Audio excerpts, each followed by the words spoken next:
warahmatullahi wabarakatuh.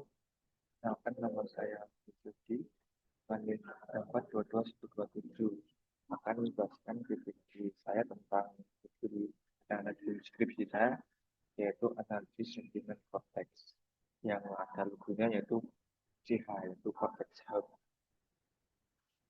Nah, bagian intro, ini 4 alasan yang utama kenapa saya memilih cortex. Yang pertama yaitu adalah selama konteks performa penting dalam investasi kewajiban perpajakan masyarakat, maka dia akan selalu penting.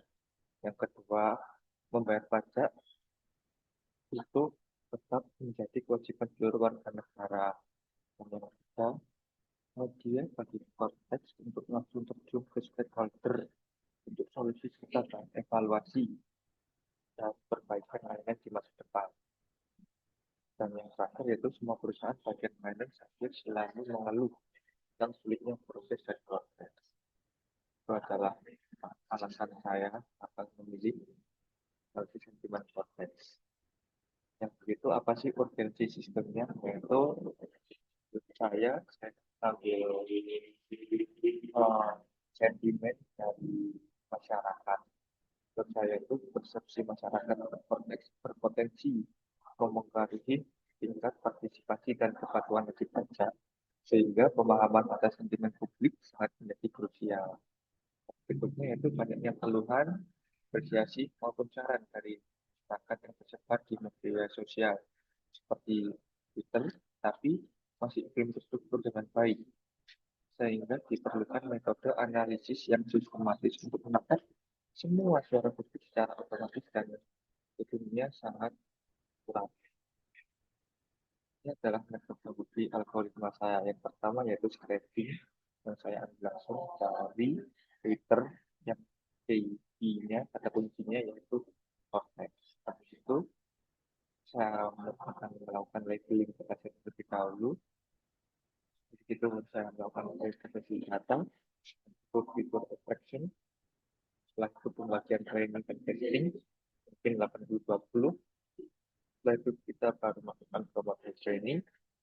Setelah itu kalau memungkinkan kita akan melakukan hyperparameter tuning, dan yang terakhir adalah evaluasi model seperti conclusion matrix.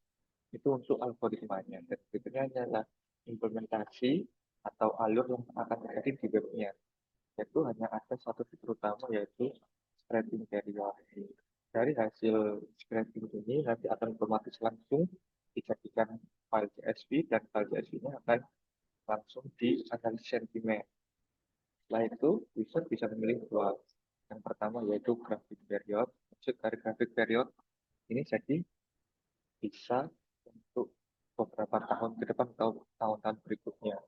Misal saya milih periode 2025. Dia akan men-scraping dari Twitter itu mulai dari Januari 1 Januari 2025 sampai 31 Desember 2025. Setelah itu hasilnya disimpan di tabel grafik periode. Lalu akan dibandingkan di tahun-tahun berikutnya seperti di tahun 2026, 2027. Lalu akan bisa dilihat perkembangannya yang awalnya masih banyak di negatif, apakah sudah membaik ataupun sebalik.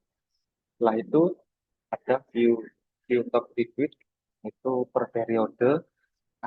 Rencananya akan saya berikan UI di gelembung itu berdasarkan retweet. Jadi semakin, tapi hanya untuk analisis yang negatif. Jadi jika ada analisis negatif yang memiliki retweet paling besar, dia akan gelembungnya paling besar juga.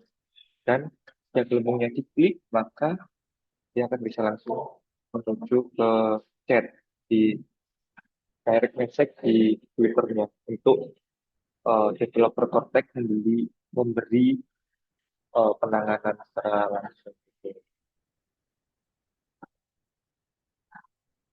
Fitur unggulannya yang saya jelaskan tadi, set stakeholder untuk developer mengetahui permasalahan yang paling dari sekarang.